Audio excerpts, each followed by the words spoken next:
We know that the ancient Egyptians regularly spoke to their dead, but sometimes the ghosts spoke back. Ghost stories are a tradition that go back at least as far as the ancient Egyptians. We know the Egyptians would take offerings to their relatives' tombs, and sometimes on the insides of those offering vessels, they would leave little messages asking for favors, even legal help. But also sometimes the dead would speak back, and there are several stories about this. One of these stories was found on ostrakhan, which are potsherds, which were a lot more common and cheaper than papyrus in ancient Egypt.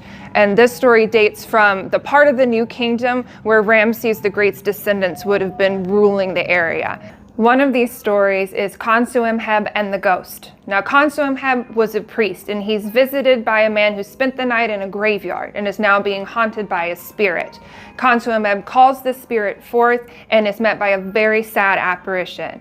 This apparition's name is Nebsu-Emek. And he says the reason he's so upset is because when he died, because he was a servant of the king, his treasurer, he was given a very fancy tomb. But in the many years since his burial, this tomb has fallen into ruin. And in fact, he says the shaft has collapsed and he can feel the winter wind from where he's lying in his coffin. He's also very upset because this is not the first person he's appeared to, and everyone else has promised to help, but they've gone away and never come back. Khonsu-Imheb promises to help the spirit, and he sends some of his servants to start taking daily offerings to Nebsu-Emek's tomb. We don't have the end of the story, but the last time that we see Khonsu-Imheb, he's actually working on building a brand new tomb for Nebsu-Emek. So hopefully the story ends with his spirit at peace in his new resting place.